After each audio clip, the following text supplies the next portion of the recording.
इस्लाम इसके लिए कोई नई और अनोखी चीज़ नहीं थी। इस मज़हब से इसका पहला तारुफ़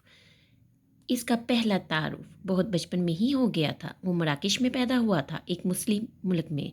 फिर जिन जिन मुल्कों में गया था, वो भी इस्लामी थे। अज़ान की आवाज़ पर वो अपने क्लास फ़ेलोज़ की पैरवी करते हुए वो भी खामोश हो जाया करता था, और ये आदत चंद सालों में बहुत पुख्ता हो गई थी। अमेरिका में एक लंबे क़याम के बाद पाकिस्तान आने पर एक बार फिर बेख्तियार अज़ान की आवाज़ पर इसे अपना बचपन याद आ जाता था। एक बार फिर से वो इसी तरह एहतरामन खामोश हो जाया करता था, जैसे बचपन में स्कूल में होता था। ऐसी बहुत सी दूसरी यादें इसके बचपन का हिस्सा थी, जो किसी न किसी तरह इसकी आदत में भी शामिल थी। मगर इस वक्त वो ये सब कुछ सोचे समझे बगैर किया करता था। इस्लाम के बारे में पहली बार इसने तब सोचा था, जब 6 साल की उम्र में वो अपने वालिदैन के साथ 1 साल के लिए लंदन आया था। पहली बार इसने अपनी माँ के साथ चर्च में एक पादरी का वाज सुना था, जिसमें वो लबनान और दुनिया के कुछ दूसरे इलाकों में ईसाइयों के साथ मुसलमानों की तरफ से किए जाने वाले मजालिम का जिक्र कर रहा था। वो इन मजालिम की कुछ इस तरह मंजरकशी कर रहा था कि चर्च की बेंचों पर बैठी हुई कुछ औरतों की आंखों में आंसू और होंठों पर सिसकियां आ गई थी। इनमें सिबिल भी शामिल थी। डेंटल ने जब हैरानगी से माँ को देखा और खुद भी उदास हो गया था। मुसलमान ऐसा क्यों करते हैं? इस दिन चर्च से बाहर आते हुए अपनी माँ की उंगली पकड़े हुए इसने अपनी माँ से पूछा था। ये इनका कल्चर है, वो अपने अलावा किसी दूसरे को बर्दाश्त नहीं कर सकते, इसकी माँ ने कहा था। वो बहुत गौर से माँ के जुमले को सोचता रहा था। मगर इस तरह लोगों को मारना बहुत बुरा होता है ना? इसने माँ से पूछा था। हाँ, बहुत बुरा होता है, मगर मुसलमानों की इनकी परवाह नहीं होती। वो और भी बहुत से बुरे काम करते रहते हैं। मैं तुम्हें घर चलकर बताऊंगी, इसकी माँ ने इससे कहा था। इस दिन घर जाकर सबिल ने एक किताब खोली थी और डेंटल को स्पेन पर मुसलमानों के कब्जे और मजालम की तफसीली दास्तान सुनाई थी। अगले हफ्ते अगले एक हफ्ते में वो सलीबी जंगों में मुसलमानों की ज़्यादतियों के किस्से भी सुन चुका था। एक हफ्ते बाद इसके स्कूल में एशिया के मुस्लिम ममालिक में ईसाई मशीनरीज और मकामी ईसाई कम्युनिटी के लिए फंड्स इकट्ठे किए गए थे। आप लोग एक चॉकलेट की कीमत हमें दे सकते हैं। एक दिन एक चॉकलेट ना खाकर आप बहुत से ऐसे बच्चों की मदद कर सकते हैं जिनके पास चॉकलेट तो क्या, खाने के लिए भी कुछ नहीं है। डेंटल ने स्कूल में आने वाले इस फादर की बातें दूसरे बच्चों की तरह गौर से सुनी थी, और फिर दूसरे बच्चों के साथ अपनी इस दिन की पॉकेट मनी अपने पास रखने की बजाय चैरिटी बॉक्स में डाल दी। घर आकर इसने अपनी माँ को अपना यह कारनामा बताया था। सिबिल बेतहाशा खुश हुई थी। इन बच्चों के पास खाने के लिए कुछ नहीं है, इसने रात को बैठे बैठे सिबिल से पूछा था, क्योंकि ये लोग मुस्लिम ममालिक में रह रहे हैं। मुस्लिम अपने अलावा तमाम मज़ाहिब के लोगों को नापसंद करते हैं। वो वहाँ की मकामी ईसाई आबादी से बुरा सलूक करते हैं। वो जानती हैं वो लोग कम तादाद में हैं, इसलिए इनका मुकाबला नहीं कर सकते, इसलिए इन्हें कोई खौफ नहीं है। ये फंड्स इकट्ठे होने के बाद इन मुल्कों में भेजे जाएंगे। वहाँ इन बच्चों के लिए स्कूल बनाए जाएंगे, हॉस्टल बनाए जाएंगे, इनके खाने और रहने पर खर्चे किए जाएंगे। सिबिल ने इसे तफसील से बताया था। जो एक बात सिबिल ने इसे इस वक्त नहीं बताई, और जो इस वाक़या के 15 साल बाद एक आर्टिकल के ज़रिए इसके इल्म में आई थी, वो ये थी कि ये फंड्स ईसाईयत की तबलीग के लिए, गरीब मुसलमानों को अपने मज़हब की तरफ राग़िब करने के लिए, इनकी बारी इमदाद के लिए भी इस्तेमाल किए जाते हैं। 6 साल की उम्र में दूसरे बच्चों की मदद करने के लिए इसने बाकायदगी से अपनी पॉकेट मनी स्कूल में मौजूद चैरिटी बॉक्स में डालना शुरू कर दिया। और जिस दिन वो माँ के साथ चर्च जाता, चर्च में चैरिटी बॉक्स में इस दिन वो चर्च में चैरिटी बॉक्स में रुपये डालना ना भूलता। Muslims are wicked, brutal and treacherous. मुसलमान मकार, वहशी और धोखेबाज हैं। यहूदियों की एक इबादत गाह में अरब इसराइल जंग के बारे में तबसरा करते हुए एक यहूदी मसबी रहनमा का ये वो जुमला था जो अगले कई दिन इसके जहन से चिपका रहा था। वो पैट्री के साथ हफ्तावार इबादत के लिए गया था, और वहाँ भी रेबाई मुसलमानों के मजालिम के बारे में बताते हुए यहूदियों से फंड्स की दरख्वास्त कर रहा था। डेंटल ने अपने बाप को एक चेक काट कर रिबाई की तरफ बढ़ाते देखा था, और फिर इसने भी अपनी जेब में मौजूद 1 पाउंड निकाल कर रिबाई की तरफ बढ़ा दिया। रिबाई ने इसे हाथ से पकड़कर अपने करीब कर लिया था। यही बच्चे इसराइल और यहूदियों का मुस्तकबिल होंगे। रिबाई ने इसे खराज तहसीन पेश करते हुए कहा। डेंटल ने कुछ छिनकते हुए अपने बाप की तरफ देखा, जिसके चेहरे पर इस वक्त फ़ख्र और चमक थी। फिर ये भी एक रूटीन बन गई थी। वो जब भी अपने बाप के साथ जाता तो अपनी पॉकेट मनी यहूदियों के लिए वक्फ कर आता, जब माँ के साथ जाता तो अपनी पॉकेट मनी ईसाइयों के लिए दे आता। शायद मुसलमानों के खिलाफ इसकी ये ब्रेन वाशिंग नापसंदीदगी से नफरत में बदल जाती अगर वो दोबारा अपने वालिदैन के साथ मिसर ना चला जाता। اور پھر اگلے بہت سے سال وہاں نہ گزارتا جہاں اس کے ٹیچرز اور کلاس فیلوز کی ایک بہت بڑی تعداد مسلمان تھی، اور وہ اتنے ہی مہربان اور محبت کرنے والے تھے جتنے اس کے دوسرے ٹیچرز اور کلاس فیلوز تھے۔ انہیں کمپنی کی طرف سے جو گھر دیا گیا تھا وہ ایک مسلمان بیوہ کی ملکیت تھا جو خود اس گھر کی انیکسی میں رہتی تھی، مگر اپنی مالی ضروریات کو پورا کرنے کے لیے اس نے اپنے گھر کو کرائے پر دے رکھا تھا۔ حامدہ اسد الظہیر نامی یہ عورت ترکی سے تعلق رکھتی تھی جو اپنے شوہر سے شادی کے بعد وہاں آئی تھی، اور سبل کے ساتھ اس کے بہت اچھے تعلقات تھے۔ وہ بے اولاد تھی اور ڈینٹل سے بہت محبت کرتی تھی۔ اگر کبھی ڈینٹل کو گھر پر چھوڑنے کی ضرورت پیش آتی تو سبیل حامدہ کے پاس ہی چھوڑا کرتی تھی، اور حامدہ اس کی بہت اچھی طرح سے دیکھ بھال کیا کرتی تھی۔ ڈینٹل اسے ہمیشہ سر سے پاؤں تک ایک سفید چادر میں لپٹا دیکھا کرتا تھا، اور وہ زیادہ تر قرآن مجید کی تلاوت کرتی رہتی تھی۔ جب سبل ڈینٹل کو اس کے پاس چھوڑ جاتی تب بھی اسے کچھ دیر باتیں کرنے کے بعد اور اسے کسی سرگرمی میں لگا کر وہ خود ایک بار پھر قرآن مجید کی تلاوت کرنے لگتی تھی، اور یہی ڈینٹل اور عورت کے درمیان ایک مخصوص بے تکلفی پیدا ہونے لگی۔ وہ شروع میں کچھ جھجکتا رہا، مگر پھر آہستہ آہستہ اس عورت سے مسلمانوں کے بارے میں اپنے ذہن میں بٹھائی گئی تمام خدشات کا اظہار کرتا رہا۔ حامدہ اسد الظہیر اس کی بعض باتوں پر مسکراتی اور بعض پر کہکا لگا کر ہنس دیتی۔ پھر تلاوت کرتے کرتے وہ اسے کسی آیت کی انگلش ترجمہ سناتی۔ ہمارا خدا اور پیغمبر اس طرح کی باتیں کہتے ہیں اور ہم اس طرح کی باتوں پر عمل کرتے ہیں۔ وہ ہر بار یہی کہتی، تم نے ان زیادتیوں کے بارے میں سنا ہے جو مسلمانوں نے دوسروں پر کی ہیں، مگر جو مسلمانوں پر کی گئی ہیں وہ تم نہیں جانتے۔ فلسطین میں مسلمانوں کے ساتھ کیا ہو رہا ہے اس سے تفصیل سے بتانے لگتی۔ ترکی میں اتحادیوں نے جو سارے عیسائی ملک تھے کیا کیا کیا، وہ پہلی جنگ عظیم کی تفصیل بتانے لگتی۔ برصغیر میں مسلمانوں کے ساتھ برٹش نے کیا کیا۔ 8 سال کی عمر میں وہ الجھے ہوئے ذہن کے ساتھ حامدہ اسد الظہیر کی باتیں سنتا اور پریشان ہو جاتا۔ مسلمان ویسے نہیں ہوتے جیسا تم سمجھتے ہو، ہمارا اپنا مذہب ہے، خاص کلچر ہے، مختلف روایات ہیں، اگر ہم ان کے مطابق زندگی گزارتے ہیں تو اس میں کیا غلط ہے؟ تم لوگ بھی تو یہی کرتے ہو۔ میرا مطلب ہے کہ تمہاری ممی اور ڈیڈی یہودی اور عیسائی، ہم اعتراض نہیں کرتے، ہم مداخلت نہیں کرتے، ہم دوسروں کی آزادی کا احترام کرتے ہیں اور حقوق کا بھی۔ پھر ہماری آزادی اور حقوق کا احترام کیوں نہیں کیا جاتا؟ حامدہ اسد الظہیر ہمیشہ سے اسی طرح کی باتیں کرتی تھی جیسے وہ 8-9 سال کا بچہ نہیں بلکہ 18-19 سال کا ایک نوجوان ہو، اور ڈینٹل کو یہ بات بہت اچھی لگتی تھی۔ ہر بات اسے بتانے کے بعد اس کی رائے لیتی تھی اور اسے مجبوراً اپنی پسند یا ناپسندگی سے آگاہ کرنا پڑتا تھا۔ 2 سال مصر کے قیام نے لندن کے 1 سال کے قیام کے نتیجے میں اس کے ذہن میں جنم لینے والے تعصب کو صاف کر دیا تھا۔ وہ ہر چیز کو قدر زیادہ غیر جانبدار ہو کر سوچنے لگا تھا۔ اگلے کچھ سالوں نے جو اس نے مسلمان ملکوں میں گزارے تھے مذہب کے بارے میں اس کے تعصب کو دوبارہ ابھرنے نہیں دیا۔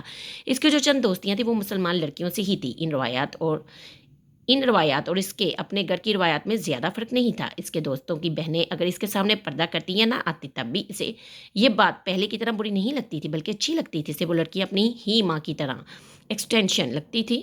اس کی اپنی ماں بھی اسکرٹ یا ٹراؤزر پہننے کے باوجود اپنے جسم کو بہت اچھے طریقے سے ڈھانپ کر رکھتی تھی۔ اس نے اپنے دوستوں کی ماؤں کو بھی اسی طرح دوسروں کی مدد کرتے دیکھا تھا اس طرح خود اس کی ماں کرتی تھی، جس طرح خود اس کی ماں کرتی تھی۔ 15 سال کی عمر میں واپس امریکہ جاتے ہوئے وہ خود بھی ان اسلامی روایات کا اتنا عادی ہو چکا تھا کہ اس کے لیے امریکہ میں نظر آنے والی آزادی ایک شوق کی طرح تھی۔ پردے میں چھپی رہنے والی عورتوں سے بے لباس رہنے والی عورتوں کا موازنہ کرتے ہوئے وہ شدید کشمکش کا شکار تھا۔ کون بدتر تھی؟ اس کے ذہن میں ایک باحیا اور باپردہ مسلم عورت کا تصور کچھ اتنی سختی سے نقش ہو گیا تھا کہ مسلم ممالک میں خاص طور پر مصر اور اردو میں نظر آنے والی بے پردہ یا بے باک قسم کی عورتوں کو یا تو وہ مسلم نہیں سمجھتا تھا یا پھر یہ سوچتا تھا کہ ان کا تعلق کسی اچھے خاندان سے نہیں ہے۔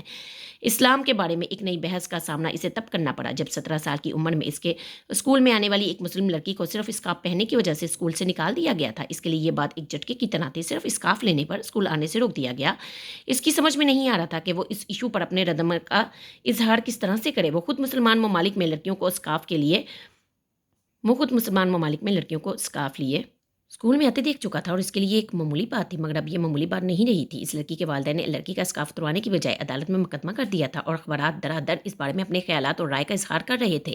چند ماہ کے اندر کیس کا فیصلہ ہو گیا تھا۔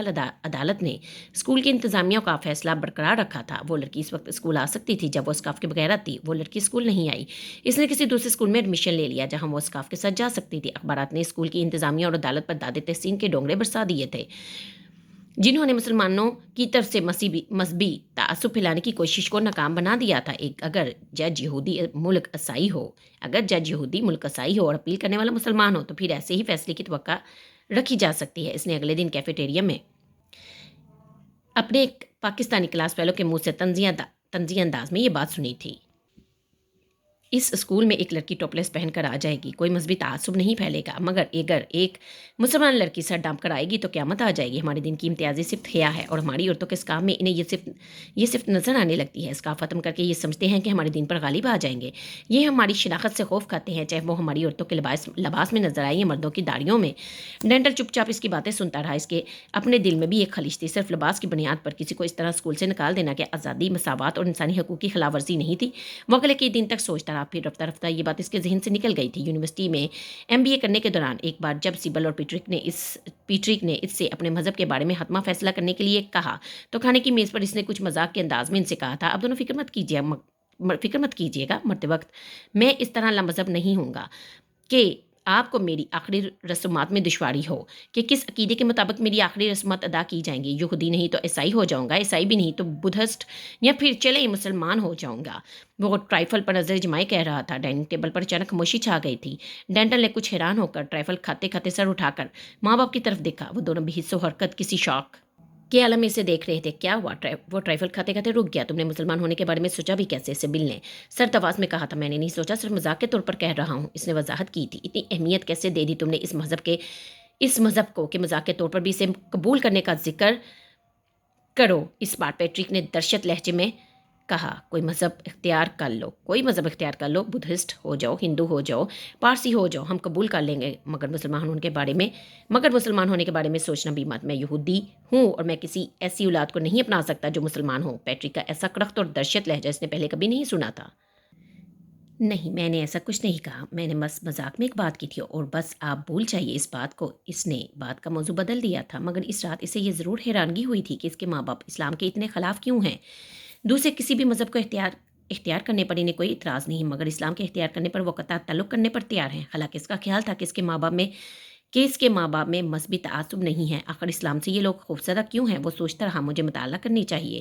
اسلامک ہسٹری میں عیسائیوں اور یہودیوں کے بارے میں سب کچھ جانتا ہوں، تو پھر اسلام کے بارے میں بھی مجھے کچھ بنیادی معلومات ضرور رکھنی چاہیے۔ اس نے اس رات طے کیا تھا، اور یہی تجسس تھا جس نے اسے اسلام کا مطالعہ کرنے پر مجبور کیا تھا۔ 6 ماہ اسلام کی تاریخ اور قرآن پاک کا ترجمہ پڑھنے کے بعد اس کا ذہن مذہب کے انتخاب کے بارے میں کچھ اور کشمکش کا شکار ہو گیا تھا۔ بہرحال یہ تو طے ہے کہ میں جب بھی اپنے لیے ایک مذہب کا انتخاب کروں گا تو پھر صرف عیسائیت یا یہودیت نہیں، میں اسلام کے بارے میں بھی غور کروں گا۔ ان 6 ماہ کے بعد یہ اس کا فیصلہ تھا۔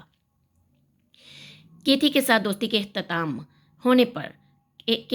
پر ہونے والے جھگڑے میں اس کے کہے گئے الفاظ نے اسے ایک بار پھر اس مذہب کی طرف متوجہ کیا تھا۔ میرے بجائے کسی جاہل پردے میں چھپی ہوئی مسلم عورت سے شادی کرو جو ساری عمر تمہاری انگلی پکڑ کر چلتی رہے، وہ تمہارے علاوہ کسی دوسرے مت کا منہ دیکھنے کی جرت نہ کرے۔ وہ کیتھی کے کہے گئے جملے پر کئی دن مشتعل ہو کر سوچتا رہا کہ مسلم عورت واقعی کیتھی جیسی عورتوں سے بہتر ہوتی ہے، کم از کم وہ پاک پاس تو ہوتی ہے، اس میں وفاداری اور حیا تو ہوتی ہے، وہ اپنی نمائش کروانے کا شوق تو نہیں رکھتی۔ جو مذہب اپنے پیروکاروں میں یہ خوبیاں پیدا کرے وہ اس مذہب سے بہتر ہے جو اپنے پیروکاروں میں یہ خصوصیات پیدا نہ کر سکے۔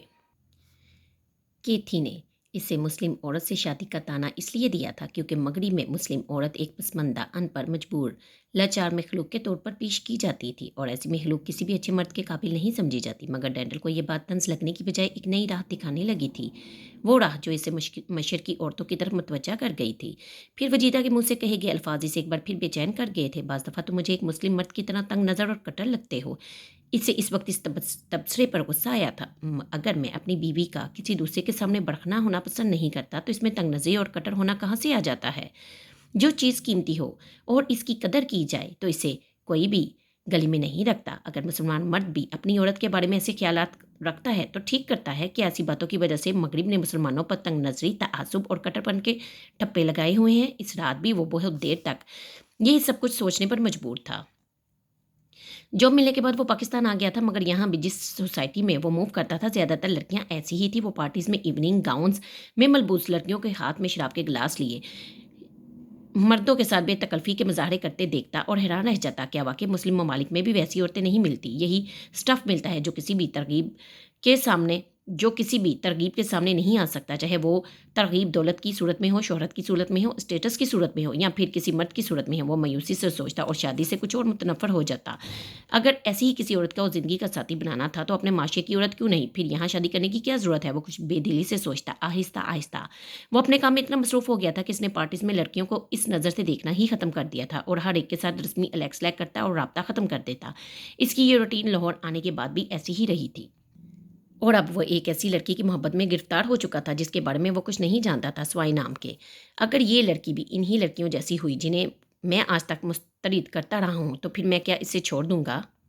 اس نے خود سے پوچھا تھا اور جواب دینے کی ہمت اپنے اندر نہیں پائی تھی۔ میں اسے نہیں چھوڑ سکتا، میں اس کے ماضی سے کوئی دلچسپی نہیں رکھوں گا اور اپنے حال کو ویسا بنایا جا سکتا ہے جیسا میں چاہتا ہوں۔ جب میں اسے زندگی میں سب کچھ دوں گا تو کیا وہ میرے لیے پارسا اختیار نہیں کر سکے گی؟ اس نے سوچا۔ وہ کر لے گی کیونکہ وہ مشرق عورت ہے اور شاید مسلمان بھی۔ پچھلے 35 سالوں سے جس مسئلے کو وہ ٹالتا رہا تھا اب وہ اس کے سامنے اس طرح آ گیا تھا کہ وہ آنکھیں چرا کے آگے نہیں جا سکتا تھا۔ کیا میں ایک مسلمان عورت سے شادی کے لیے اسلام قبول کر سکتا ہوں؟ اس نے اپنے آپ سے پوچھا تھا۔ اس کے اندر خاموشی کا ایک طویل وقفہ تھا۔ ہاں میں کر سکتا ہوں، بالآخر جواب آیا تھا۔ اگر وہ لڑکی مجھے مل جائے تو میں کچھ بھی کر سکتا ہوں۔ فیصلہ بہت آسان ہو گیا تھا۔ اگلے دن ایک بار پھر فاسٹ فوڈ آؤٹ لیٹ پر گیا تھا۔ وہ آج بھی نہیں تھی۔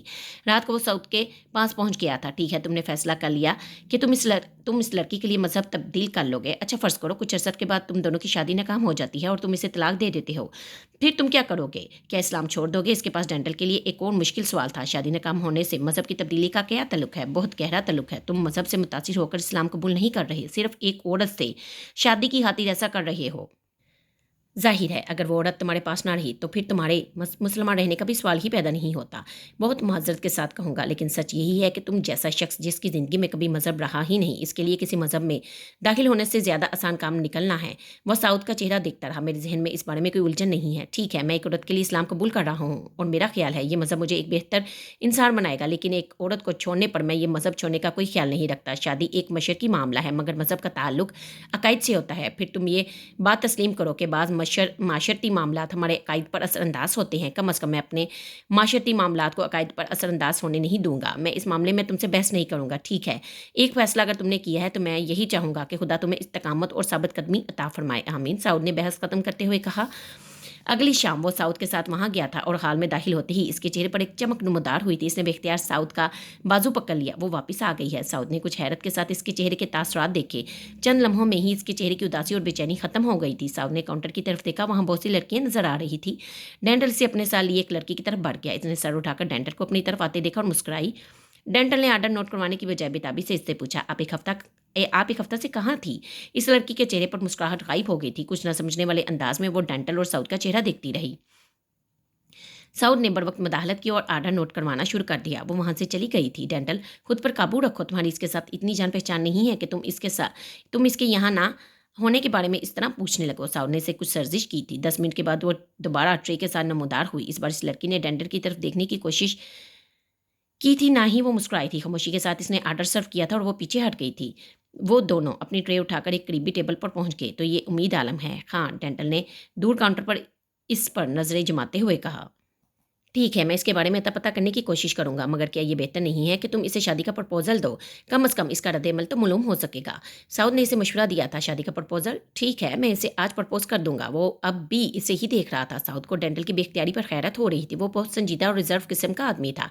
کسی لڑکی کے بارے میں اس طرح اس کا والہانہ انداز سعود کے لیے نیا تھا۔ اس وقت سعود کو یوں لگ رہا تھا جیسے ڈینٹل پوری طرح سحر زدہ ہے۔ اس نے ایک لمحے کے لیے بھی بات کرتے ہوئے اس لڑکی سے نظریں نہیں ہٹائی تھی، یوں جیسے اسے خوف ہو کہ وہ دوبارہ گم ہو جائے گی۔ سعود آدھا گھنٹہ اور بیٹھا تھا اور پھر اٹھ کر چلا گیا تھا، جبکہ ڈینٹل وہیں بیٹھا رہا۔ رات کو اس وقت سے پہلے جب وہ چلی جایا کرتی تھی وہ اٹھ کر اس کی طرف آیا تھا۔ اس بار اس لڑکی نے کچھ الجھن بڑی نظروں سے اس کی طرف دیکھا تھا۔ امید کہ آپ مجھ سے شادی کریں گی؟ اس لڑکی کو پتھر کے بت کی طرح ساکت ہوتے دیکھا۔ چند لمحے وہ سانس روکے اس طرح کھڑی رہی اور پھر وہ تیزی سے کاؤنٹر کے پیچھے دروازے سے غائب ہو گئی تھی۔ ڈینٹل کچھ دیر اس کا انتظار کرتا رہا مگر وہ دوبارہ نمودار نہیں ہوئی۔ وہ کچھ بے چین اور مایوس ہو کر اپنی گاڑی میں آ کر بیٹھ گیا۔ کچھ دیر بعد وہ معمول کے مطابق باہر ریسٹورنٹ کی گاڑی میں آ کر بیٹھ گئی تھی۔ ڈینٹل نے ہمیشہ کی طرح گاڑی کا تعاقب हॉस्टल तक किया, फिर वापस घर आ गया। घर आने के बाद इसने फ़ोन पर साउथ को इसके रद्द-ए-अमल के बारे में बताया था। अच्छा ठीक है, अब मैं इसके बारे में कुछ मालूमात हासिल करने की कोशिश करता हूँ। तुम परेशान मत हो। साउथ ने इसे तसल्ली देकर फ़ोन बंद कर दिया था। अगले दिन वो अपने मामूल के मुताबिक ऑफिस से फारिग होने के बाद दोबारा वहीं गया था और ये देखकर बेचैन हो गया था कि वो एक बार फिर काउंटर पर नज़र नहीं आ रही थी। उम्मीद आलम, उन्होंने कल जब जॉब छोड़ दी, इसके पैरों तले से जैसे किसी ने ज़मीन खींच ली थी। पता नहीं क्यों इसे ये महसूस हुआ था कि इसने इसी की वजह से जॉब छोड़ दी थी। वो चंद लम्हे कुछ कहे बगैर काउंटर पर खड़ा रहा, फिर बाहर निकल आया और बाहर निकलते ही वो सीधा इस हॉस्टल गया था जहाँ वो रहती थी। चौकीदार से इसने उम्मीद के बारे में पूछा था और चौकीदार ने कदर सर्द लहजे में इससे कहा था, हाँ वो कल हॉस्टल छोड़कर जा चुकी हैं। कहाँ चली गई? इसकी जैसे जान पर बन आई थी। ये हमें नहीं पता। चौकीदार ने सर्द मर्ही से जवाब देते हुए गेट बंद कर लिया था। वो पता नहीं कितनी देर सुन जहन के साथ गेट के बाहर खड़ा रहा था। इसकी समझ में नहीं आ रहा था कि अब वो क्या करे, इसे किस तरह और कहाँ ढूंढे। फिर पता नहीं किस ख्याल के तख्त इसने एक बार फिर गेट बजाया। चौकीदार बाहर निकला। क्या उम्मीद आलम मुसलमान है? चौकीदार ने कुछ हैरानगी के साथ इसके सवाल पर इसे देखा। हाँ वो मुसलमान है। वो अपनी गाड़ी की तरफ पलट आया। वो नहीं जानता वो कौन से इलाके की कौन सी मस्जिद थी। इसे सिर्फ ये याद था कि कई घंटे सड़क पर बेमकसद गाड़ी चलाने के बाद इसने एक बहुत बड़ी मस्जिद देखी और इसने वहाँ गाड़ी रोक दी। मस्जिद के अंदर जाकर इसने इमाम से मुलाकात की थी और अपने आने का मकसद बताया था। इमाम में मस्जिद बहुत देर हैरानगी से इसे देखते रहे। फिर उन्होंने मस्जिद में इस वक्त मौजूद चंद लोगों को डेंटल एडगर के आने की वजह बताई थी। डेंटल ने इन सब के चेहरे पर इतनी ही हैरानगी देखी। वो बड़े सब्र से इन सबको कुछ फासले पर एक दूसरे से बातें करता देखता रहा। चंद मिनटों बाद वो बिलाखिर इसकी तरफ आए और गर्मजोशी के साथ इससे हाथ मिलाया। एक घंटे के बाद डेंटल एडकर ईमान अली की सूरत में इस मस्जिद के हाल में कुछ दूसरे लोगों के साथ इन्हीं की पैरवी में नमाज अदा कर रहा था। दुआ मांगते हुए इमाम की दुआ खत्म हो जाने के बाद इसने एक दुआ और मांगी थी और इसके बाद आमीन कहा था। वहाँ से वापस आकर इसने साउद उर्तज़ा को फ़ोन करके सब कुछ बता दिया था। डेंटल नहीं, ईमान अली, मैं जो काम करना चाहता था वो कर चुका हूँ। जल्द किया है या देर से इसका फैसला वक्त करेगा। मैं सिर्फ ये चाहता हूँ कि तुम मुझे बता दो कि उम्मीद को ढूंढने के सिलसिले में तुम मेरी मदद कर सकते हो। क्या मदद कर सकते हो? इसके अलावा मैं ऐसे किसी आलम से भी मिलना चाहता हूँ जो मुझे कुछ रहनुमाई फराहम कर सके। साउद को इसके लहजे में मौजूद सुकून और इत्मीनान ने हैरान कर दिया था। अगले दिन दोनों की मुलाकात ईमान के ऑफिस में हुई थी। साउद ने इसे गले लगाकर मुबारकबाद दी थी। मैं अभी किसी पर अपने मजहब की तब्दीली का इंकशाफ नहीं करना चाहता। तवक्का रखता हूँ कि तुम इस बात का ख्याल रखोगे। इसने बात का आगाज़ करते हुए साउद को हदायत दी थी। ठीक है, तुम्हें इस बारे में परेशान होने की ज़रूरत नहीं है। जहाँ तक उम्मीद का तल्लुक है तो कल तक तुम्हें इसके बारे में पता चल जाएगा। आज शाम को मेरे साथ चलना, मैं तुम्हें एक स्कॉलर से मिलवाऊंगा। साउद ने उठने से पहले कहा था। शाम को वो साउद के साथ स्कॉलर के पास गया था जिसका साउद ने जिक्र किया था। एक निस्बतन गैर मरूफ इलाके में एक छोटे से मगर बहुत उम्दगी से बने हुए घर में वो एक दराज कामत सांवली रंगत के बरीश आदमी से मिला था जिसने मुसाफा करने के बाद इसको गले लगाया था। वो इसे अंदर अपने ड्राइंग रूम में ले गया था जहाँ की सबसे नुमाया और ख़ास बात वहाँ के सादगी और किताबों की तादाद थी। इसके अंदर बैठते ही एक मुलाजिम एक ट्रे में खाने पीने की कुछ चीज़ें लेकर आया था। ईमान अपनी नज़रें अपने सामने बैठे हुए इस शख्स पर जमाए रहा जिसका नाम डॉक्टर खुर्शीद असगर था, जबकि वो शख्स बड़े पुरस्कून अंदाज में हल्की सी मुस्कुराहट के साथ मुलाजिम को मेज़ पर चीज़ें सजाते देखकर हदायत देता रहा। इस शख्स के अंदाज में कोई खास ठहराव और तमकनत थी जिसने ईमान अली को मुतासिर किया था। मुलाजिम के जाने के बाद चाय पीते हुए इसी पुरस्कून अंदाज में इसने ईमान अली को मुहातिब किया था। मुझे शर्मिंदगी है कि आपके सामने बहुत ज़्यादा चीज़ें पेश नहीं कर सका। इसकी बात पर ईमान कुछ शर्मिंदा हो गया था। आपने पहले ही बहुत तकल्लुफ़ किया है, इतने इत्माम की ज़रूरत नहीं थी। चाय का एक कप ही काफ़ी होता। ये एहतमाम इस शख्स के लिए नहीं है जो मुझसे कुछ सीखने आया है, ये एहतमाम इस शख्स के लिए है जिससे मैं कुछ सीखने वाला हूँ। ईमान चाय पीते पीते रुक गया। इसकी बात इसकी समझ में नहीं आई थी।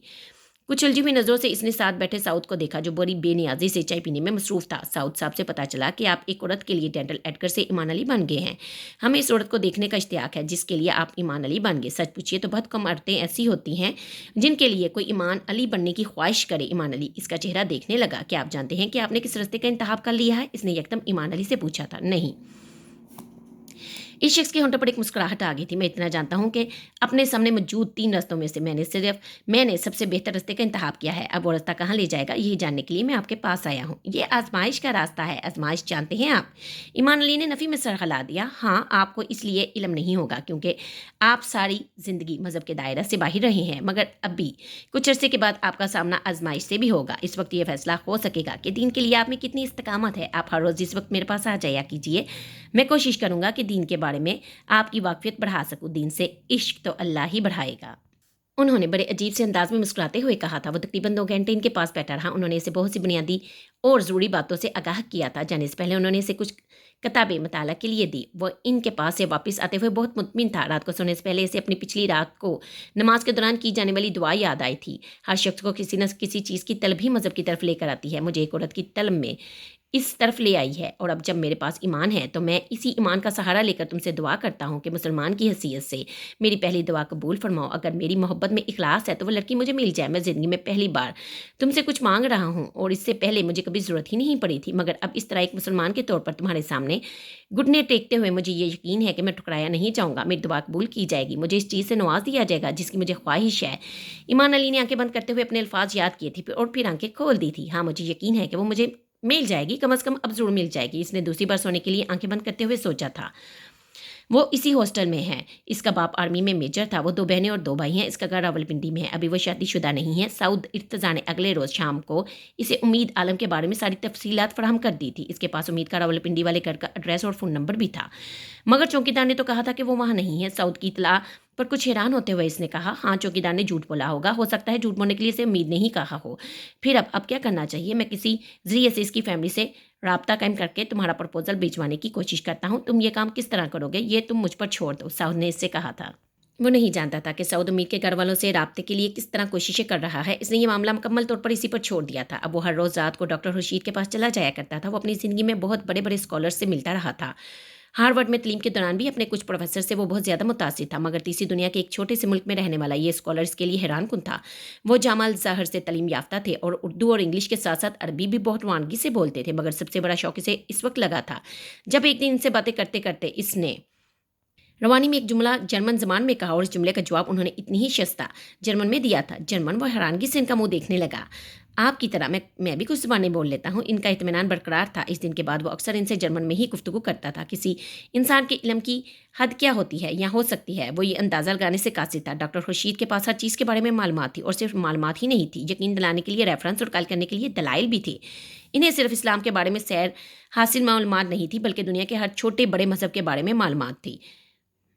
اس کے ذہن میں اسلام کے بارے میں جتنی الجھنیں تھیں، وہ ایک ماہر ویور کی طرح ہر گرہ کھولتے جاتے تھے۔ بعض دفعہ وہ ان کی باتوں پر لاجواب ہو جاتا تھا، اور جب وہ ان کی تعریفیں کرتا تو وہ کہتے، کوئی دلیل لاجواب نہیں کر سکتی جب تک دلیل میں طاقت نہ ہو۔ میرا دین دلیل کا دین ہے، منطق کا دین ہے۔ سر پر بیٹھا ہوا ایک ان پڑھ مسلمان بھی اگر دین کا علم اور شعور رکھتا ہو تو وہ بھی کسی کو اسی طرح لاجواب کر دے گا، کیونکہ جس ذریعے سے ہم دلیل لیتے ہیں وہ قرآن مجید ہے، خدا ہے، پیغمبر ہے، اسلام ہے۔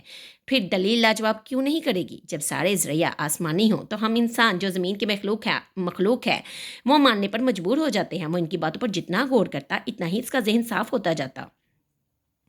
2 قسم کی زمین ہوتی ہے، ایک وہ جو بنجر ہوتی ہے، کسی بھی موسم کی بارش وہاں کتنا ہی پانی کیوں نہ برسا دے، اس زمین کو بنجر ہی رہنا ہوتا ہے، وہاں ہریالی نہیں ہو سکتی۔ دوسری زمین زرخیز ہوتی ہے، پانی کا ہلکا سا چھینٹا بھی وہاں ہریالی لے آئے گا، مگر ضرورت صرف ہریالی کی تو نہیں ہوتی، اس ہریالی کی ضرورت ہوتی ہے جسے کوئی فائدہ حاصل ہو، ورنہ ہریالی میں تو زہریلی جڑی بوٹیاں اور کانٹے دار جھاڑیاں بھی شامل ہوتی ہیں۔ توجہ اور احتیاط نہ کی جائے تو زرخیز زمین پر یہ دونوں چیزیں بہت افراد میں آ جاتی ہیں۔ اس لیے ضروری ہوتا ہے کہ صرف پانی نہ دیا جائے، زمین کی زرخیزی کو اچھے طریقے سے استعمال بھی کیا جائے۔ آپ کو بھی اللہ نے ایسا ہی زرخیز دماغ اور روح دی۔ آپ پر فرض ہے کہ آپ اپنے آپ کو ایسی نقصان دہ جڑی بوٹیوں اور کانٹے دار جھاڑیوں سے بچائیے، اس ہریالی کی حفاظت کیجیے جو آپ کی زندگی کو ایک نئی سمت دے رہی ہے، اور آپ کے لیے یہ کوئی مشکل کام نہیں ہے، آپ کر لیں گے۔ وہ اتنے یقین سے کہتے کہ اسے حیرانگی ہونے لگتی، اس اعتماد اور اس یقین پر جو انہیں اس پر تھا۔ وہ ان کے پاس آنے والا واحد نو مسلم غیر ملکی نہیں تھا، انہوں نے اسے دوسرے بہت سے نو مسلموں سے بھی ملوایا تھا جو اس کی طرح اسلام قبول کرنے کے بعد ان کے پاس رہنمائی کے لیے آیا کرتے تھے۔ اسے احساس ہو رہا تھا کہ اس کی زندگی آہستہ آہستہ تبدیل ہو رہی ہے۔ مذہب کا نہ ہونا اور مذہب کا ہونا 2 مختلف تجربات ہیں، اور مذہب کے ہونے کا تجربہ نہ ہونے کے تجربے سے زیادہ بامعنی، پرلطف اور بامقصد تھا۔ میں نے کبھی زندگی میں مذہب کی ضرورت ہی محسوس نہیں کی، خدا پر یقین ضرور رکھتا تھا اور یہ بھی سمجھتا تھا کہ سارے مذہب اللہ ہی کی طرف سے ہیں، مگر خود میں کبھی بھی کسی مذہب سے اتنا متاثر یا سحر زدہ نہیں ہوا کہ مذہب قبول کر لیتا، اور دراصل اس سے میری زندگی میں کوئی خاص فرق بھی نہیں پڑا۔ میں بہت اچھی زندگی گزار رہا تھا، مجھے کبھی کسی کامیابی کے حصول کے لیے مذہب کا سہارا لینے کی ضرورت نہیں پڑی، نہ ہی اللہ کو پکارنا پڑا۔ آپ خود سوچئے، اس صورت میں اور ان حالات میں مذہب ایک ضرورت تو نہیں رہتی، بس ایک اختیاری چیز بن جاتی ہے جس کے ہونے یا نہ ہونے سے زندگی میں کوئی زیادہ فرق نہیں پڑتا۔ وہ الجھے ہوئے انداز میں ان سے کہتا اور وہ پرسکون انداز میں مسکراتے ہوئے اس کی بات سنتے رہتے۔ آپ کی خوش قسمتی یہ ہے کہ اللہ نے آپ کو ہمیشہ ہی صراط مستقیم پر رکھا، مگر کسی آزمائش میں نہیں ڈالا، اس لیے آپ نے یہ سوچ لیا کہ مذہب کی ضرورت نہیں ہے، صرف تمام مذاہب کا احترام کرنے اور اللہ کے وجود کو مان لینے سے کام چل جائے گا۔ آپ کو آزمائش میں आपको आज़माइश में नहीं डाला जाएगा, तो इसका मतलब ये नहीं है कि आपको आज़माइश में कभी भी डाला नहीं जाएगा। मज़हब की अहमियत का असल अंदाज़ा तो इसी वक्त होता है जब आप आज़माइश में होंगे। आज़माइश बिल्कुल दलदल की तरह होती है, इसमें से इंसान सिर्फ अपने बलबूते पर नहीं निकल सकता, कोई रस्सी चाहिए होती है, किसी का हाथ दरकार होता है, और इस वक्त वो रस्सी और हाथ मज़हब होता है। रस्सी और हाथ नहीं होगा तो आप दलदल के अंदर जितने ज़्यादा हाथ पाँव मारेंगे इतना ही जल्दी डूबेंगे। पानी में डूबने वाला शख्स जिंदा नहीं तो मरने के बाद बाहर आ जाता है, मगर दलदल जिस शख्स को निकलने में कामयाब हो जाती है इसे दोबारा ज़ाहिर नहीं करती। लेकिन जो शख्स एक बार हाथ और रस्सी के ज़रिए दलदल से निकलने में कामयाब हो जाएगा और अगली किसी दलदल से नहीं डरता, इसे यकीन होता है कि वो शोर मचाएगा, चलाएगा तो हाथ और रस्सी बिलाखर आ जाएंगे। अब सोचिए अपनी खुशकिस्मती पर कि आप इन लोगों की कतार में शामिल हो गए हैं जो दलदल में गिरने पर हाथ और रस्सी को पकड़ सकते हैं और इनके आने की तवक्का भी करेंगे। हर बार इनके घर से आते हुए वो बहुत जोश होता। सऊद ने अपनी फैमिली के जरिए ईमान का प्रपोजल उम्मीद के घर पर भिजवाया था और इन लोगों ने चंद दिन सोचने के लिए और इसके बाद उन्होंने इनकार कर दिया था।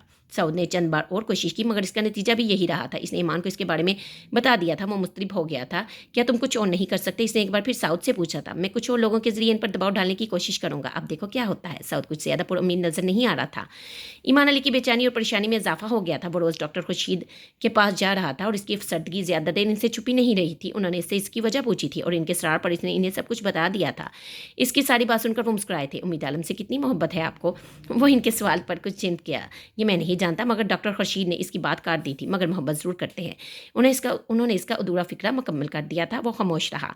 आपने मुझे बताया था कि आपने इनके हसूल के लिए दुआ करते हुए अल्लाह से कहा था कि अगर आपकी मोहब्बत में इखलास है तो वो आपको मिल जाएं। अब आप दुआ करें, अगर इस औरत से शादी आपके लिए बेहतर हो तो वो आपको मिले, वरना सिर्फ मोहब्बत के हसूल की दुआ ना कीजिए और फिर आप मुतमिन हो जाइए। अल्लाह आपके लिए कोई ना कोई रास्ता बना देगा। मगर मैं तो उम्मीद के बगैर नहीं रह सकता, ईमान के बगैर नहीं रहा जा सकता, और आपके पास ईमान है। इनका जवाब इतना ही बेसाख्ता था। आप समझ नहीं पा रहे। वो मेरे लिए मेरी समझ में नहीं आ रहा। मैं आपसे अपनी बात कैसे कहूँ? वो उलझ गया था। तो मत कहिए। अगर बात कहने के लिए लफ्ज़ ना मिल रहे हों तो अपनी इस बात या जज्बे पर एक बार फिर से गौर ज़रूर कीजिएगा। और इनका मुंह देखकर रह गया था। वो मेरी ज़िंदगी का हिस्सा बन चुकी है। इसके बगैर मैं अपनी ज़िंदगी का तसव्वुर भी नहीं कर सकता। इंसान सिर्फ खुदा के बगैर नहीं रह सकता, बाकी हर चीज़ के बगैर रहा जा सकता है, चाहे वो बहुत थोड़ी देर के लिए ही सही। वो कायल नहीं हुआ था मगर सर झुकाकर खामोश रहा। जब तक इंसान को पानी नहीं मिलता इसे यूं ही लगता है कि वो प्यास से मर जाएगा, मगर पानी का घूंट बढ़ते ही वो दूसरी चीज़ों के बारे में सोचना लगता है। फिर से ये ख्याल भी नहीं आता कि वो प्यास से मर सकता था। इसने सर उठाकर डॉक्टर खुर्शीद को देखा। मगर लोग प्यास से मर भी जाते हैं। नहीं, प्यास से नहीं मरते तो वो अपने वक्त पे हैं, और इसी तरह जिस तरह खुदा चाहता है। मगर दुनिया में इतनी चीज़ें हमारी प्यास बन जाती हैं कि फिर हमें ज़िंदा रहते हुए भी बार बार मौत के तजर्बे से गुजरना पड़ता है। तो क्या मैं इससे मोहब्बत ना करूं? आप मोहब्बत ज़रूर कीजिए, मगर मोहब्बत के हसूल की इतनी ख्वाहिश ना कीजिए। आपके मुकद्दर में जो चीज़ होगी वो आपको मिल जाएगी, मगर किसी चीज़ को ख्वाहिश बनकर, काई बनकर अपने वजूद पर फैलने मत दीजिएगा, वरना ये सबसे पहले ईमान को निकलेगी। आप इस औरत के हसूल के लिए दुआ की कोशिश भी कर रही हैं। अब सब्र कर लीजिए और मामलात अल्लाह पर छोड़ दीजिए। परेशान होने, रातों को जागने और शराबों के पीछे भागने से किसी चीज़ को मुकद्दर नहीं बनाया जा सकता। इस रात वो इनकी बातों पर गौर करता रहा था, मगर उम्मीद के बगैर मैं नहीं रह सकता। सोने से पहले इसने जैसे थक हार कर सोचा था। एक माह इसी तरह गुजर गया था। सऊद हर रोज़ इससे यही कहता था कि वो कोशिश कर रहा है। वो अपनी उदासी और अफसरदगी से निजात नहीं पा रहा था। डॉक्टर खुर्शीद के पास जाकर इसे कुछ सुकून मिल जाता। घर वापस आने के बाद इसके बारे में सोचता रहता। इस दिन भी वो डॉक्टर खुर्शीद के पास गया हुआ था। इनसे बातें करते करते आधा घंटा गुजर गया। फिर उन्होंने अपनी रिस्ट वॉच पर नज़र डालते हुए कहा, आज आपसे किसी को मिलवाना चाहता हूँ। इस बात का मुझे यकीन है कि आने वाले से मिलकर आप बहुत खुश होंगे। इनके चेहरे पर एक अजीब सी मुस्कुराहट थी। अगले 10 मिनट के बाद गेट पर बेल हुई और फिर मुलाजिम जिस लड़की को लेकर कमरे में दाखिल हुआ। इसे देखकर वो बेख्तियार खड़ा हो गया था। उम्मीद ने एक नज़र इस पर डाली थी और फिर डॉक्टर खुर्शीद की तरफ मुतवज्जा हो गई, जो इसका इस्तकबाल कर रहे थे। ईमान को अपने दिल की धड़कन बाहर तक सुनाई दे रही थी। वो अब दूसरे सोफ़ा पर बैठ चुकी थी। तारुफ की कोई ज़रूरत नहीं है। डॉक्टर खुर्शीद कमरे से जा चुके थे। वो दोनों अब कमरे में अकेले थे। बात का आगाज़ उम्मीद ने किया था। आप मुझसे शादी क्यों करना चाहते हैं? इसके सवाल और अंदाज में बढ़ी थी। क्योंकि मुझे आपसे मोहब्बत है। ये एक बहुत ही बेहुदा और फजूल जवाब है। वो इसे देखकर रह गया था। ना आप मेरे मुल्क से ताल्लुक़ रखते हैं और ना ही आप मेरे मज़हब से ताल्लुक़ रखते हैं। इसने बात करते हुए खुद ही अपने जुमले में तस्हीह की। सिर्फ एक लड़की से शादी के लिए मज़हब तब्दील करना किसी भी शख्स को बहुत नाकाबिल एतबार बना देता है, और ऐसे शख्स से शादी बहुत मुश्किल काम है। मैंने मज़हब तब्दील नहीं किया, मज़हब इख्तियार किया है। इससे पहले मैं किसी भी मज़हब का पैरोकार नहीं था, जो भी है, लेकिन मैं मुसलमान हूँ। और एक ऐसे शख्स से शादी कर लेना जिसे इस्लाम कबूल किए 4 दिन हुए हैं, बहुत मुश्किल काम है। मैं ज़िंदगी में रिस्क नहीं लिया करती, और फिर एक ऐसे शख्स के लिए जिसे मैं जानती तक नहीं हूँ, जिसका कोई अता पता नहीं है, इसके साथ शादी कैसे कर सकती हूँ। वो बड़े सब्र से इसकी बातें सुनता रहा था। और शायद इंसान सारी बातों को इग्नोर कर दे, मगर मज़हब को कैसे नज़रअंदाज किया जा सकता है। मैं आपके मज़हब से ही ताल्लुक़ रखता हूँ, मगर आप पैदाइशी मुसलमान नहीं हैं, आपके माँ बाप मुसलमान नहीं हैं, मगर मैं मुसलमान हो चुका हूँ। कितने दिन के लिए? ईमान को इसके लफ्ज़ों पर पहली बार तकलीफ़ हुई थी। आपको मेरी नीयत पर शक नहीं करना चाहिए। शादी हर इंसान अपनी मर्ज़ी से करना चाहता है। किसी को इस हद तक तंग कर दिया जाए कि वो वैसे भी मैं आपके बारे में कुछ फ़ैसला करने के काबिल नहीं हूँ। वो कह रही थी, अगर आपके पास मुझसे बेहतर शख्स का ऑप्शन हो तो आप इससे शादी कर लें, लेकिन अगर मुझसे बेहतर नहीं है तो फिर मुझसे शादी करने में क्या हर्ज है। मैं पिछले 8 साल से पाकिस्तान में हूँ। आप चाहेंगी तो आइंदा भी यही रहूँगा। मगर मैं ये नहीं जानती कि आप दिल से इस मज़हब को इख्तियार कर रहे हैं या ये सिर्फ एक दिखावा है। मेरे पास ये साबित करने के लिए कुछ सबूत नहीं है, इसने बेचारगी से कहा था। कमरे में एक तवील खामोशी छाई रही। आप मेरे बारे में कुछ भी नहीं जानते, आप बता दीजिए। वो इसका चेहरा देखती रही। बहुत कम उम्र में मेरी मंगनी हो गई थी। मुझे अपने मंगेतर से बहुत मोहब्बत थी। हमारी मंगनी 9 साल रही। फिर मेरे मंगेतर ने मुझसे शादी से इनकार कर दिया। इसके गले में कोई चीज़ फंस गई हो। ईमान ने बहुत गौर से इसका चेहरा देखा। क्योंकि वो कुछ कहते कहते रुक गई थी। ये बताना ज़रूरी नहीं है, आप कुछ भी समझ लीजिए, कुछ भी सोच लीजिए, मगर बहरहाल इसने मुझसे शादी नहीं की।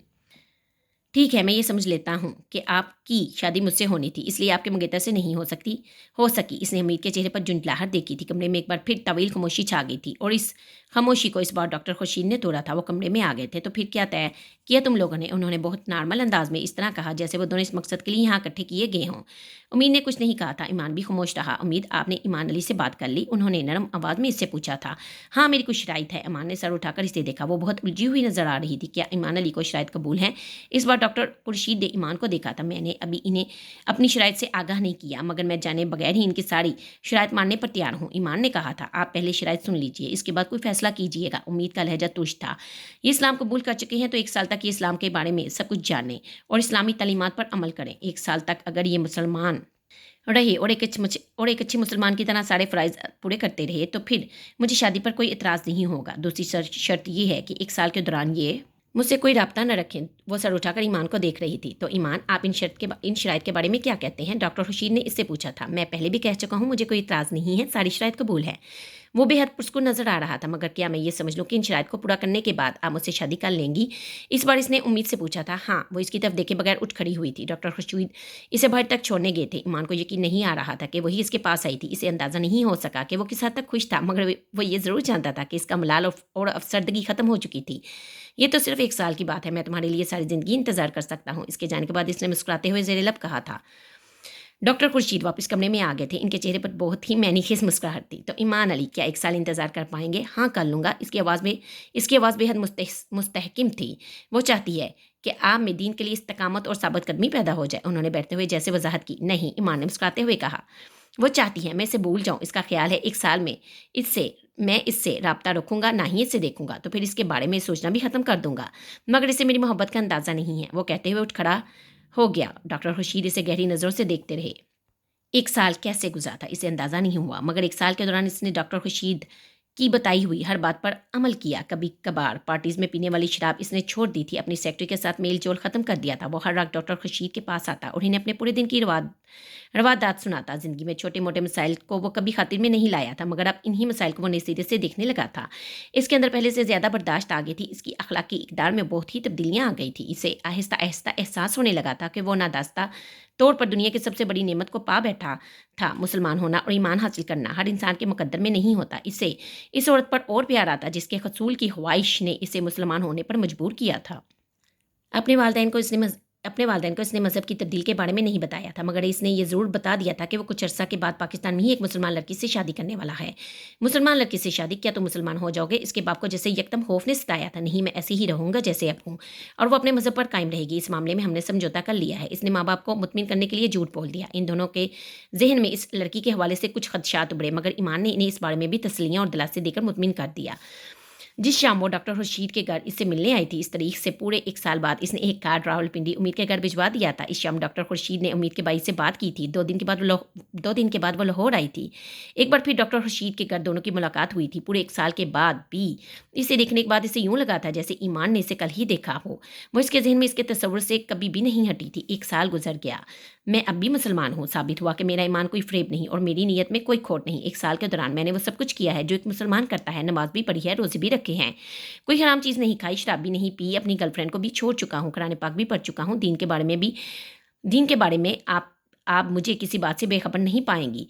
मैंने अपना वादा पूरा किया, अब आप अपना वादा पूरा करें, इसने उम्मीद से कहा था। 3 दिन के बाद रावलपिंडी में एक सादा-सी तकरीब में इनका निकाह हो गया था। ईमान अली की तरफ से शादी में सिर्फ साउद इर्तज़ा और डॉक्टर रशीद ने गवाहों की हैसियत से शिरकत की थी। अमीर की तरफ से भी शादी में सिर्फ इसके अपने घर के लोग थे। वो आज भी अंदाज़ा नहीं लगा सका था कि इस दिन वो कितना खुश था। शादी की रात इसने अमीर को बताया था कि किस तरह पहली बार इसे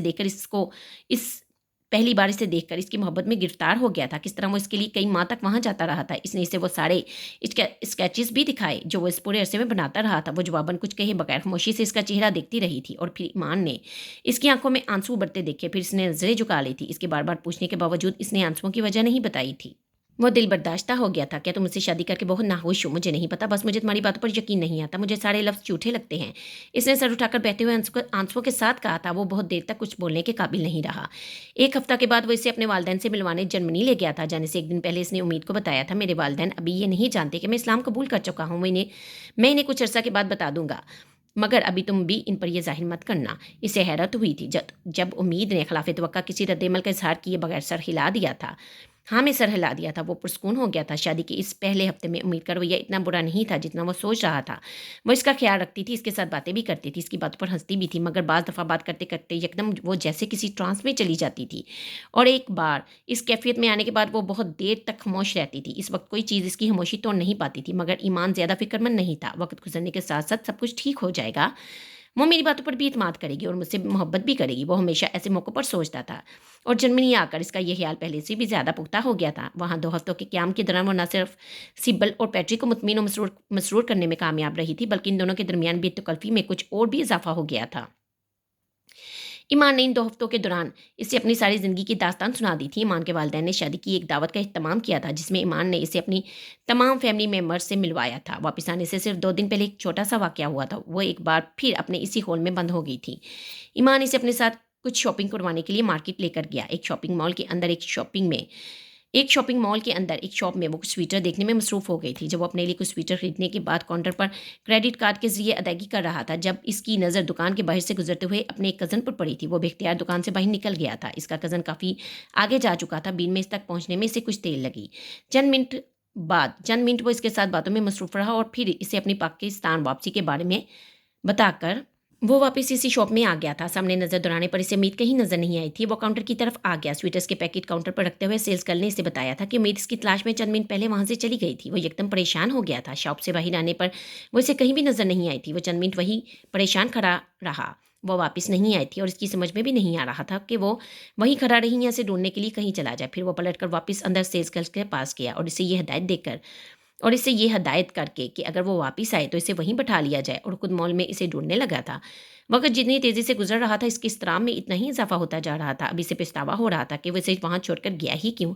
इसे जर्मन ज़बान आती थी, ना ही वो रास्तों से अच्छी तरह से वाकिफ़ थी कि टैक्सी लेकर वापस चली जाती, और पता नहीं इसे घर का एड्रेस भी याद होगा कि नहीं होगा, पता होगा कि नहीं होगा। वो कुछ और परेशान हुआ। तब ही मॉल के पब्लिक एड्रेस सिस्टम पर एक ऐलान होने लगा था और वह तकरीबन भागता हुआ इंतज़ामिया के ऑफिस की तरफ गया था। वो वहाँ पहुँच चुकी थी और अब पब्लिक एड्रेस सिस्टम पर इसका नाम पुकारा जा रहा था। ऑफिस में दाखिल होते ही इसने एक कुर्सी पर बैठी हुई मीत को देख लिया था और इसका रद्द-ए-अमल इसके लिए शॉकिंग था। वो जितनी बेख्तियारी से इसकी तरफ गया था, इसने तकरीबन इतने ही ज़ोर से इसे धकेल दिया था। तुम मेरे पास मत आओ, मैं तुम्हारी शक्ल भी देखना नहीं चाहती, इसलिए यहाँ लेकर आए थे ताकि मुझे इस तरह छोड़कर भाग जाओ। वो एकदम चिल्लाने लगी थी। वो इसकी बातों पर हक्का बक्का रह गया था। मैं जानती थी तुम मुझे इसी तरह छोड़ दोगे, तुम मेरे लिए कभी भी मुखलिस नहीं होगे, तुम मुझे धोखा दोगे। मैंने तुमसे शादी करके बहुत बड़ी गलती की। वो बात करते करते फूट फूट कर रोने लगी थी। वो होठ काटते हुए बेबसी से इसे देखता रहा। कमरे में मौजूद इंतजामिया के 3 लोगों ने इनके दरमियान उर्दू ज़बान में होने वाली इस गुफ्तगू को समझने की कोशिश की थी। वो इनकी नज़रों में तमाशा नहीं बनना चाहता था। उम्मीद बाहर चलकर बात करते हैं। इसके करीब जाकर इसने मदम आवाज़ में इसे बाजू से पकड़ कर कहा, मगर इसने एक झटके से अपना बाजू छिड़ाया और इस पर गुर्राते हुए कहने लगी, मुझे तुम्हारे साथ नहीं जाना, अब मैं पाकिस्तान जाना चाहती हूँ। एक बार फिर कुर्सी पर बैठी रो रही थी। 2 घंटे तक वो वहाँ इसके पास बैठा मासूते करता रहा था और जब इसकी बर्दाश्त की हद खत्म हो गई थी वो तो चिल्ला उठा था, मैं तुम्हारा मंगेतर नहीं हूँ कि तुम्हें छोड़ कर जाऊँगा, मैं तुम्हारा शोहर हूँ। उम्मीद ने सर उठाकर इसे देखा था और फिर वो कुछ कहे बगैर खामोशी से उठ खड़ी हुई थी। शॉपिंग मॉल से बाहर आते हुए वो तकरीबन रोहानसा हो गया था। इसके साथ चलते हुए इसने शॉप से बाहर जाने की वजह इसे बताई, मगर वो कुछ नहीं बोली थी। और जर्मनी में इनके आखिरी 2 दिन इसी तरह गुजरे थे। घर आने के बाद भी इसकी माज़रतों के जवाब में वो बिल्कुल खामोश ही रही थी और माँ नेली का पछतावा और नदामत और बढ़ती गई थी। पाकिस्तान आने के बाद वो 1 हफ्ता के लिए सीधी रावलपिंडी चली गई थी, जबकि वो लाहौर आ गया था और लाहौर से आते ही वो सीधा डॉक्टर रशीद के पास गया था। बस दफ़ा ऐसा हो जाता है, तुम मेहरबानी और मोहब्बत से पेश आते रहोगे तो वो ठीक हो जाएगी। मुसलमान पर वैसे भी फ़र्ज़ है कि वो अपनी बीवी से नरमी से पेश आए। इसकी परेशानी जानकर उन्होंने इसे नसीहत की थी, तुम्हारी ही ख्वाहिश थी तुम्हें वो औरत मिल जाए जिससे तुम मोहब्बत करते हैं। अब वो औरत तुम्हारे पास है तो तुम इसके ज़रा से गुस्से से परेशान हो रहे हो। वह इनकी बात पर मुस्कुराने लगा। थोड़ा सा गुस्सा नहीं है, इसमें बहुत ज़्यादा गुस्सा है। वो इसकी बात पर हंस पड़े थे।